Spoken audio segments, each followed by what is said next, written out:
Connaissance, recherche, sciences, décisions mathématiques, théorie, physique, philosophie, conférences, archéologie, nature.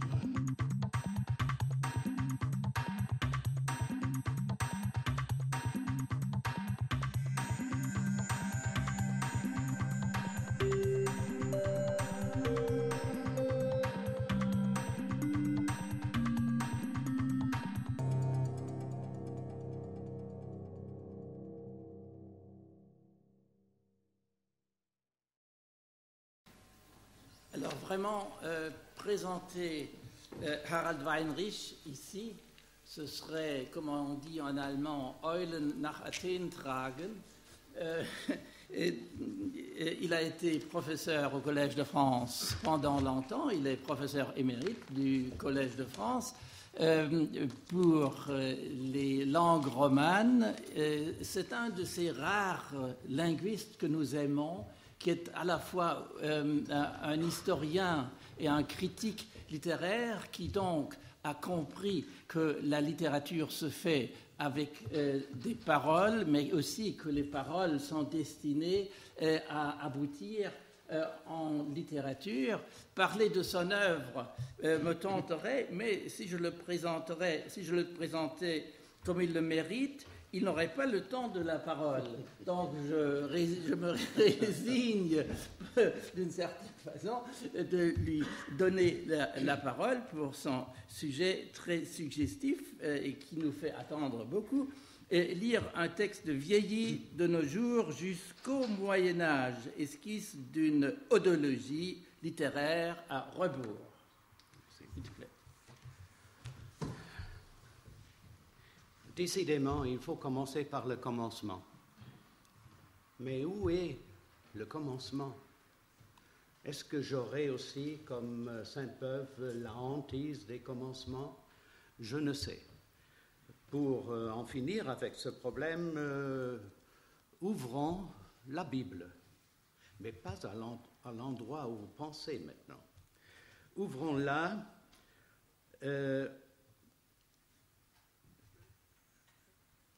au Nouveau Testament, à l'évangile de Saint Matthieu. Celui-ci, en commencement d'écrire son évangile, prend comme point de départ, longtemps avant la naissance de Jésus, le moment historique du patriarche Abraham, considéré comme le premier de ses ancêtres. Il s'ensuit un enchaînement de 42 générations qui commence par la formule généalogique « Abraham engendra Isaac » et qui se termine sur Jacob, qui engendra Joseph, l'époux de Marie, de laquelle est né Jésus, que l'on appelle Christ.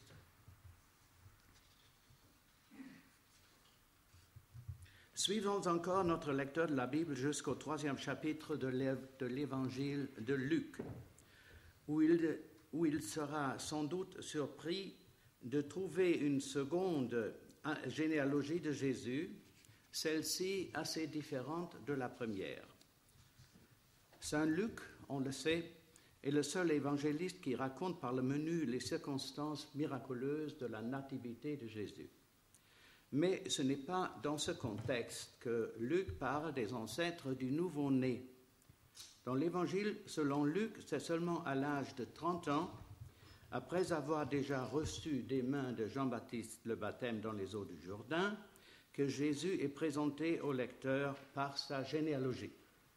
Mais chez lui, le catalogue des ancêtres ne descend pas du patriarche Abraham, mais remonte à partir de Jésus lui-même. Le texte commence donc en disant de Jésus qu'il était fils, croyait-on, de Joseph, fils de Élie, fils de Mattat, et il se poursuit dans une longue filiation à contre-courant du temps réel jusqu'à Seth, fils d'Adam. C'est ici que vous retrouverez Adam que vous avez déjà attendu peut-être, mais c'est maintenant à la fin de la généalogie, fils d'Adam, fils de Dieu.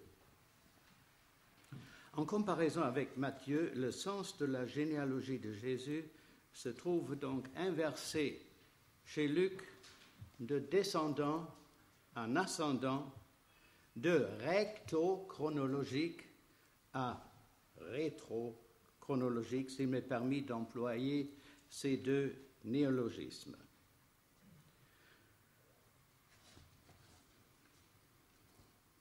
La Bible, au-delà de sa valeur intrinsèque, est d'une grande utilité pour la compréhension adéquate de l'écriture historiographique.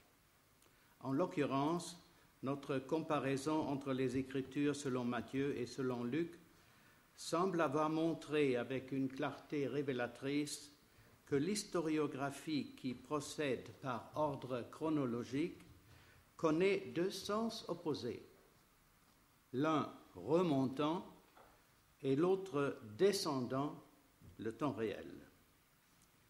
Nous les avons distingués comme recto-chronologiques, c'est donc tout droit, comme en suivant des événements au fil des années, comme en suivant un fleuve de la source à l'embouchure, c'est tout droit, et rétro-chronologique, mais ce n'est pas aller à reculons, mais c'est faire demi-tour, volte-face, et puis aller tout droit, mais en sens opposé.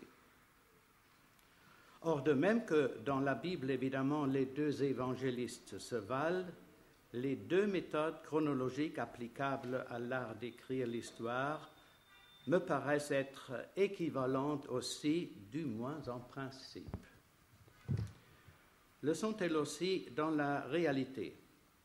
De prime abord, il semble que tous les atouts de l'écriture historiographique s'accumulent du côté de l'ordre recto-chronologique, appelé plus souvent, à tort sans doute, chronologique tout court. En fait, la grande majorité des histoires conçues pour telle nation, pour telle langue ou pour telle littérature suit docilement, en narrant les éléments au fil des années et des siècles, le modèle recto-chronologique. C'est là en effet l'une des inventions les plus saillantes de l'historicisme du XIXe siècle, et le public, grand et petit, semble en aimer les productions, probablement parce qu'elles lui rappellent les fictions, surtout romancées, des grands maîtres narrateurs de l'historiographie. Et en fait, ne va-t-il pas presque de soi que les histoires recto-chronologiques se conforment quasi à l'unisson à cet ordre d'apparence toute naturelle, puisque leurs grands hommes, en tant qu'hommes mortels, se trouvent tous soumis à la loi temporelle d'une vie qui court ou qui coule vers l'aval, sans s'arrêter, depuis la naissance jusqu'à la mort. Laissons donc, se disent presque tous les historiens, progresser le temps historique sur la pente que la nature, sinon Dieu, tant pis pour Saint Luc, a imposée à toute création d'ici-bas. Mais attention, une optique tout opposée n'est pas à exclure pour l'alternative entre la recto et la rétro-chronologie, selon qu'on choisit le point de vue du producteur ou du destinataire du message historique, surtout si ce dernier se trouve dans une situation éducative. Pour un tel destinataire qui veut ou qui doit apprendre l'histoire, les sources de l'ordre recto-chronologique coulent au loin, alors que l'embouchure s'ouvre tout près. Il en résulte que les documents témoignant des origines historiques ne sont guère accessibles que sous une forme très vieillie, donc assez difficile à déchiffrer, alors que ceux qui sont plus proches de nos jours se lisent généralement sans peine. C'est là d'ailleurs un problème classique de la pédagogie. Déjà le grand Pestalozzi était convaincu qu'il faut commencer la matière à enseigner par ce qui est plus près et par conséquent plus facile à comprendre. Par la suite, bien sûr, l'enseignant avisé passera graduellement à ce qui est plus loin et plus difficile. Il est cependant vrai qu'une autre grande personnalité de la pédagogie, Maria Montessori, a tiré des mêmes données la conclusion opposée, et ceci justement pour les enfants. Il faut, dit-elle, commencer par ce qui se trouve au loin, parce que l'imagination des jeunes apprenants en est plus facilement attisée, alors que la proximité peut souvent les ennuyer. Ici revient ma hantise des commencements, cher Patrick. Quel sera donc le bon commencement par lequel il faut commencer? Pour approfondir ce problème, il sera peut-être utile de lui donner, du moins en raccourci, un cadre théorique que vous avez certainement déjà attendu. Ce sera l'odologie, avec H, odologie. Ce terme, qui ne vous est peut-être pas très familier, s'explique déjà par ses composantes grecques odos, avec H, odos, c'est un substantif féminin d'ailleurs, odos. Et odos veut dire chemin ou parcours. Et l'autre élément, l'autre composante, c'est logos, que vous connaissez, esprit, doctrine, etc.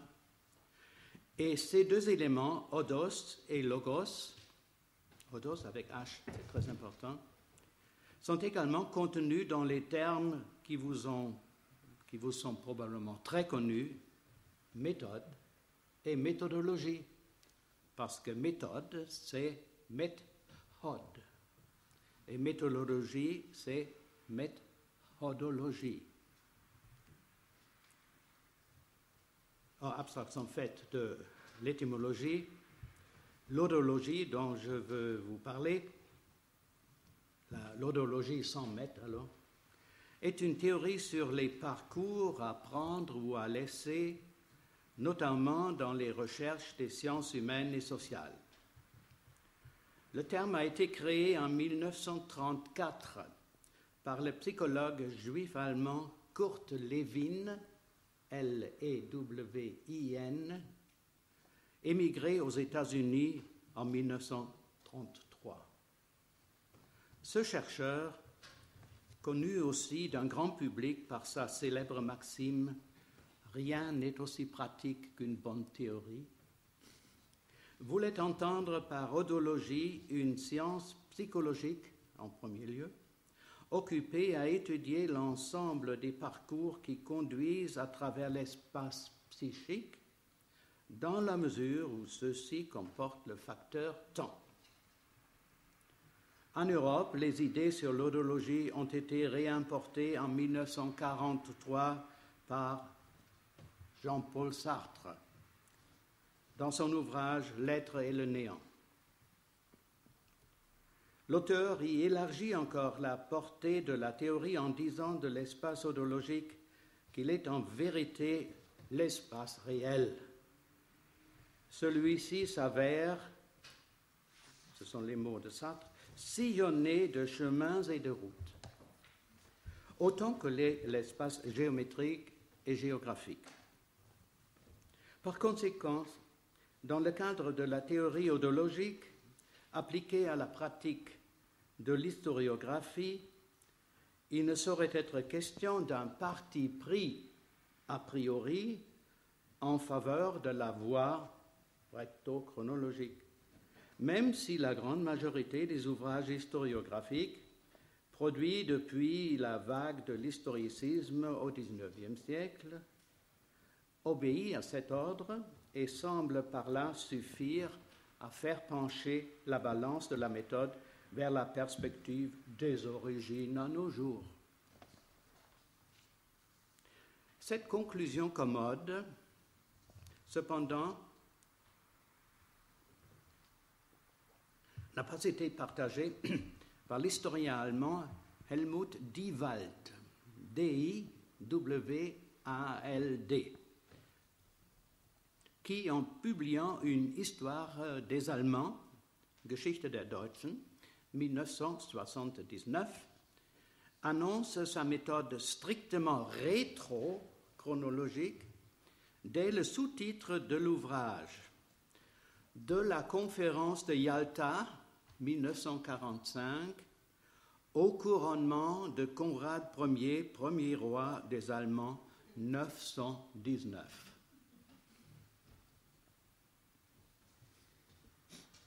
On comprend que cet auteur, dans ses recherches et dans l'organisation de son livre, conçu pour un public d'historiens et de non-historiens, a voulu partir de textes de documents moins vieillis pour approcher petit à petit les textes témoignages qui le sont davantage. Pourquoi donc ce grand tollé des historiens allemands après l'apparition de ce livre? Et quelles ont été les objections dont s'est nourri le débat acharné qui suivit ce scandale jusque dans la grande presse? Le temps ne suffit pas ici pour détailler par le menu le pour et le contre du débat. Je me borne à citer la conclusion apaisante tirée par l'auteur dans un long article du Frankfurter Allgemeine Zeitung du 24 janvier 1979, où il écrit « L'une des intentions majeures de mon livre consistait à animer autant de personnes que possible à repenser leur rapport avec leur propre histoire. » Dans ce colloque, cependant, c'est la littérature qui nous intéresse le plus, dans la mesure où elle comporte une composante historique incontournable. Il s'ensuit que les littéraires ne sauraient évincer le problème modologique ou méthodologique du choix entre une optique recto-chronologique, selon Matthieu, et rétro-chronologique, selon Luc. Mais avant d'aborder de front cette alternative, il convient de faire un petit détour par l'histoire de la littérature française du XIXe siècle. L'odologie, elle, semble friande de détours. Quelques mots donc d'abord sur le roman À rebours de Joris Karl Huysmans, 1884. C'est un roman assez moderne, paraît-il, puisqu'il est toujours très lu par un vaste public. Témoin, entre autres, les deux éditions de poche, l'une de Marc Fimaroli, 1977, l'autre plus près de nous, de Daniel Grojnowski, 2004. Ces deux éditions de poche semblent indiquer que le texte du roman n'a guère vieilli depuis 1884. Or, cette croyance serait trompeuse. L'édition Grojnowski, mais pas celle de Fumaroli, est parsemée en bas de page de nombreuses notes par lesquelles les lecteurs sont instruits sur le sens à donner à plusieurs centaines de mots et de tournures qui, de l'avis du commentateur, n'ont plus cours de nos jours. L'intérêt majeur du roman, cependant, coule d'une autre source. Le titre À rebours explique l'intention de l'auteur. En fait, Huysmans a voulu écrire ce roman à contre-courant des idées poétologiques de son époque, Maupassant, Zola, etc. Pour ce faire, il a composé pratiquement son roman de deux récits autour du même protagoniste, Des Esseintes. Le premier de ces récits, très bref, est contenu dans la notice qui précède le texte du roman proprement dit.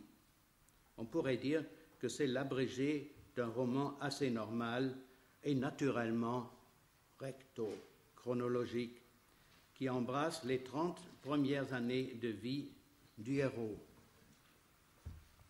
30 ans, comme Jésus chez Saint Luc d'ailleurs.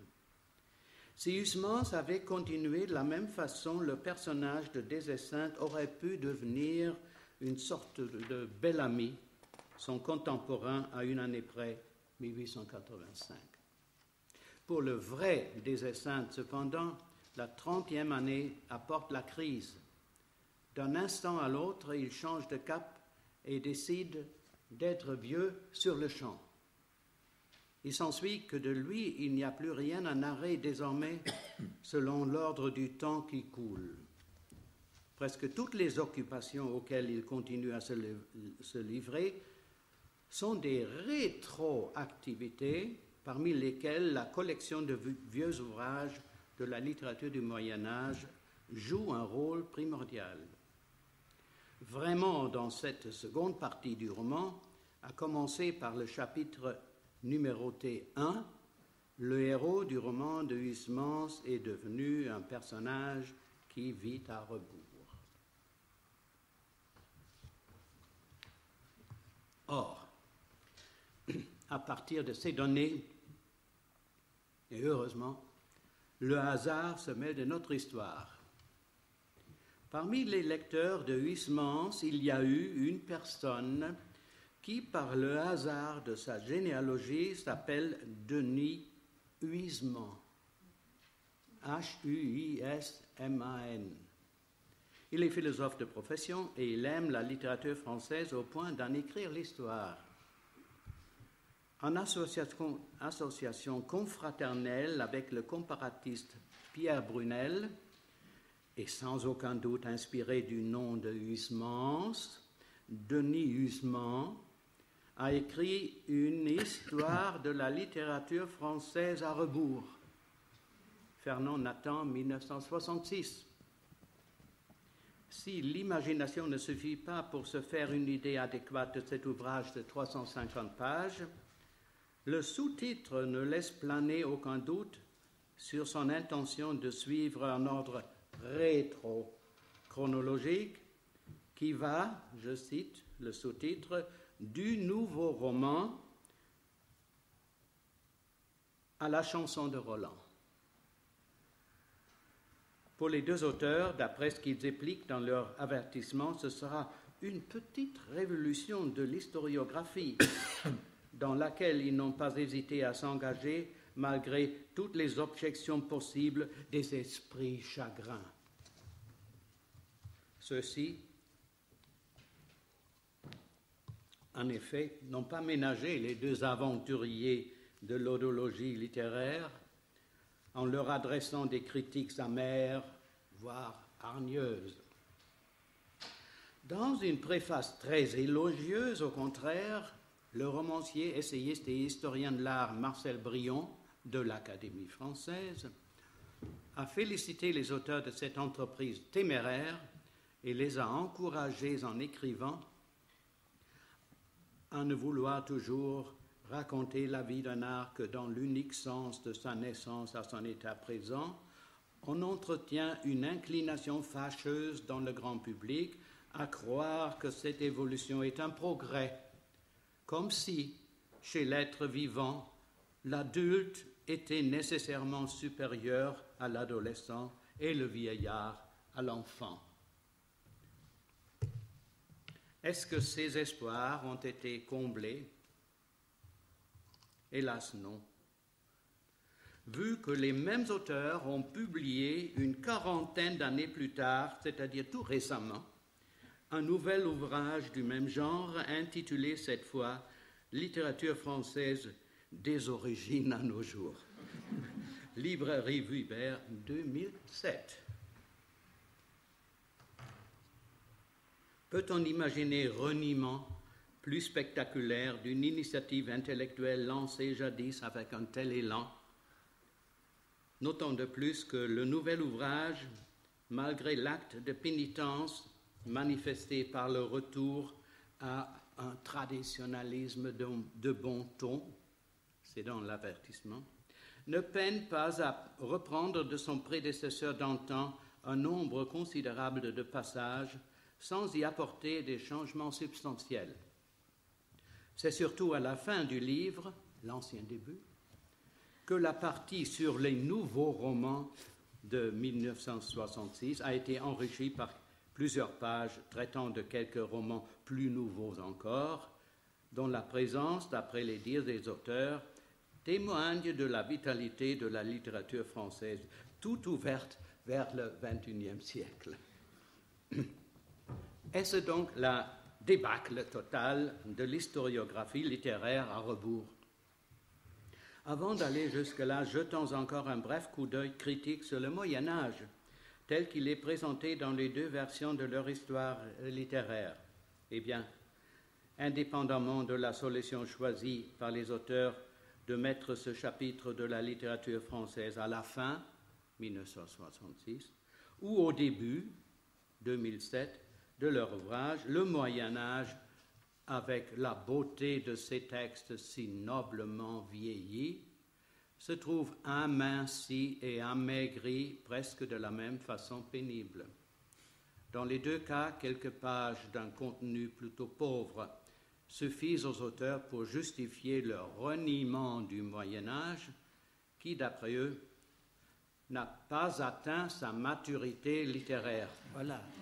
C'est ce que j'avais dit. 1966, page 343, 2004, page 21. Ce chapitre constitue vraiment un obstacle à tout mouvement de curiosité pour le Moyen-Âge qui pourrait prendre forme chez tel ou tel lecteur de cet ouvrage. Et cette obstruction me paraît d'autant plus regrettable que dans la version la plus récente, elle survient à l'entrée de l'ouvrage. Heureusement pour notre sujet, il ne sera pas nécessaire de la terminer sur ces derniers accents plutôt décevants. Il me reste encore, justement parce que l'odologie m'y pousse, un dernier détour à faire. Rendons-nous pour une brève visite à Vienne, où deux autres auteurs nous attendent déjà pour déposer en faveur de la méthode à rebours. Ce sont les deux médecins Joseph Breuer, B-R-E-U-E-R, et Sigmund Freud, qui se sont associés pour renouveler les recherches sur la psyché humaine à contre-courant des conventions scientifiques d'alors. En 1895, ils ont publié ensemble l'ouvrage « Études sur l'hystérie », Studien zur Hysterie, par lequel ils sont devenus les deux inventeurs de la psychanalyse. Joseph Breuer, l'aîné des deux, a été le premier à comprendre que pour guérir une maladie psychique telle que la psychose ou quelque autre forme de névrose, il importe de faire volte-face, demi-tour, et de tourner le dos aux symptômes de la maladie présente pour cerner les causes pathogènes dans le passé de la personne souffrante, à quelques moments inconnus de leur vie, ou de sa vie.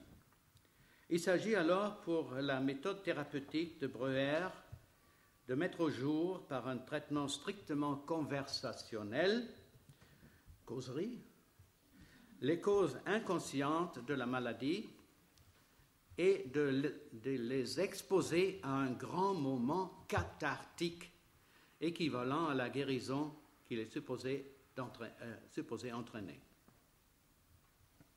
Dans ce processus thérapeutique, selon Breuer, soulignons d'abord ce terme cathartique, dérivé du nom grec catharsis, purification.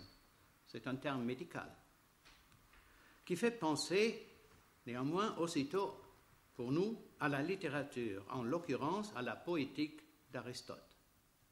Parce qu'Aristote aime à se servir de termes et de pensées médicaux. Plus précisément, le docteur Breuer, doté d'une grande culture littéraire, pensait à la tragédie Édipe-Roi de Sophocle, telle qu'elle avait été déjà décrite par Schiller comme prototype d'une tragédie analytique. En fait, dans la pensée de Schiller, qui avait fait des études de médecine, la tragédie d'Édipe est foncièrement analytique parce que dès le début de la pièce, tous les éléments tragiques sont donnés, c'est-à-dire connus du public. Il ne reste à l'action dramatique que de faire volte-face et de remonter à rebours du temps révolu vers la source du destin fatal. Schiller, d'ailleurs, a lui-même construit sa tragédie La fiancée de Messine, Die Braut von Messina, 1803, d'après ce modèle analytique. Je résiste ici à la tentation de vous parler aussi du polar, qui est bien analytique aussi, ou rétrochronologique si vous préférez. Pas un mot du polar. Je me borne à vous dire que ni Schiller, ni les producteurs de polar n'ont évidemment songé à l'idée fantastique que justement une telle conception de l'art tragique ou de la Spannung, du suspense, pourrait donner le nom et le ton un siècle ou un demi-siècle plus tard à une science toute nouvelle, la psychanalyse. Analyse, je souligne analyse. Sigmund Freud, enfin, il va falloir parler de lui aussi, mais d'après moi, c'est peut-être Joseph Breuer qui est le plus grand entre les deux.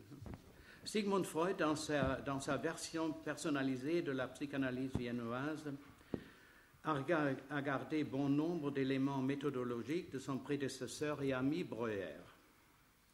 Il retient en particulier le principe analytique, rétrochronologique, d'un parcours thérapeutique à rebours, en l'occurrence à contre-courant de la vie vécue par un patient ou une patiente. Ce que Freud cependant n'accepte pas dans l'arsenal méthodologique de la psychanalyse breuerienne, c'est l'usage thérapeutique que celui-ci a fait de l'hypnose.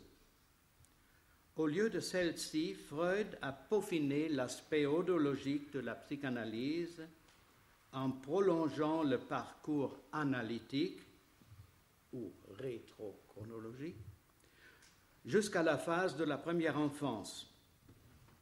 Et c'est là, dans l'inconnu de l'amnésie infantile, qu'il est sûr de trouver, en dernière analyse, les vraies causes dont naît la maladie psychique en question.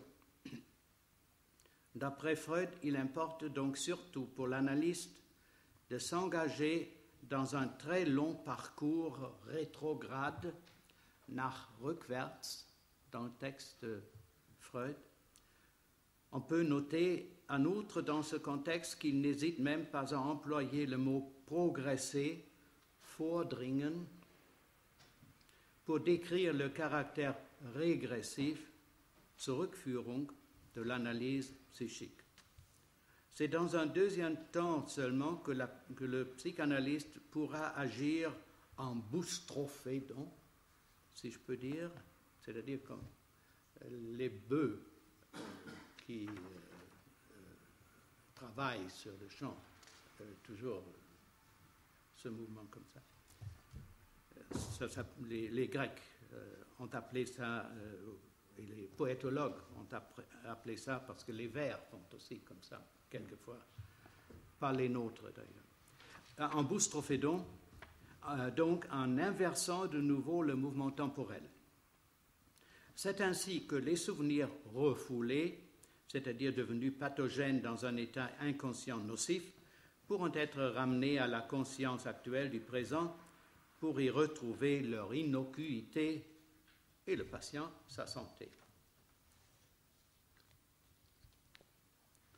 Bon, je vais terminer tout de suite, mais je pense que les pages écrites par Joseph Breuer et par Sigmund Freud en l'année 1895 contiennent, très apparent, un discours de la méthode. La méthode, c'est toujours ados au féminin, qui mérite d'être lu et médité de tous ceux qui veulent se faire une idée adéquate des chemins et des routes qui sillonnent l'espace odologique, c'est-à-dire l'espace réel, comme disait Sartre. Dans les brèves considérations de ce matin, nous n'en avons examiné que quelques aspects partiels, notamment l'alternative odologique ou méthodologique entre deux visions historiques différentes, l'une recto et l'autre rétro-chronologique ou analytique, si vous préférez le terme employé par Schiller, Breuer et Freud. Ce choix, en effet, me semble être d'une certaine pertinence, voire d'une pertinence certaine, pour la recherche et l'écriture historique. Si cependant, mesdames et messieurs, vous attendez de moi une évaluation terminale, voire objective du point de vue odologique, entre ces deux démarches opposées, recto et rétrochronologique, je ne me sens pas à même de prévoir de quel côté finira de pencher la balance de la vérité historique. Tout compte fait, peut-être faudra-t-il la chercher du côté des détours. Merci beaucoup.